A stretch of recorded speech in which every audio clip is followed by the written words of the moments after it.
नमस्कार, मैं हूं आपके साथ मेनका चौधरी और बात अमेरिका की कर लेते हैं, जो कि नए साल के मौके पर एक के बाद एक हमलों के बाद दहल उठा है। पहले अमेरिका में न्यू ऑर्लियंस में धमाका होता है, आतंकी हमला होता है, 17 लोगों की जान चली गई उस आतंकी हमले में। उसके बाद लॉस वेगास में ट्रंप के होटल के बाहर एक कार में विस्फोट हो जाता है और वहां पर एक शख्स की मौत हुई है, 7 लोग घायल हुए हैं। न्यूयॉर्क में एक और धमाके की खबर आ रही है। हो क्या रहा है अमेरिका में, ये एक बहुत बड़ा सवाल है। हाल ही में राष्ट्रपति का चुनाव संपन्न हुआ। अमेरिका में एक बार फिर डोनाल्ड ट्रंप राष्ट्रपति के रूप में चुने गए और इसी बीच एक के बाद एक अटैक। लॉस वेगास की बात की जाए, जो ट्रंप के होटल के बाहर अटैक हुआ है, वहां पर जिस कार में धमाका हुआ है वो कार टेस्ला कंपनी की बताई जा रही है, जिसमें पहले धमाका होता है, फिर एक के बाद एक कई छोटे छोटे धमाके होते हैं। और इस दौरान पुलिस कह रही है कि ये अटैक भी आतंकी अटैक हो सकता है, टेरर अटैक हो सकता है। न्यू ऑर्लियंस में जो आतंकी हमला हुआ था बुधवार को, उससे कनेक्ट करके देखा जा रहा है इस धमाके को भी, और पुलिस जांच पड़ताल में जुट चुकी है। पूरे इलाके को खाली करा लिया गया है, होटल को भी खाली करा लिया गया है।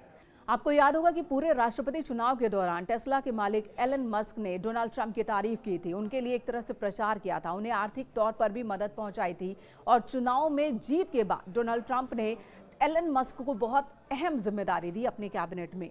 और अब एलन मस्क की कंपनी टेस्ला की गाड़ी में विस्फोट के बाद खुद एलन मस्क ने पोस्ट किया है सोशल मीडिया साइट पर और कहा है कि उनकी टीम भी, सीनियर लोगों की टीम इस हमले की जांच कर रही है और कुछ भी बात सामने आती है तो इस बात की जानकारी पुलिस टीम को दी जाएगी। और उन्होंने ये भी कहा कि ऐसा पहली बार हुआ है और उन्हें किसी बड़ी साजिश की आशंका है कि उनकी कंपनी का कार इस्तेमाल किया जाता है, उनकी कंपनी की गाड़ी का इस्तेमाल किया जाता है इतने बड़े धमाके में, और ये बहुत बड़ी आतंकी घटना हो सकती है।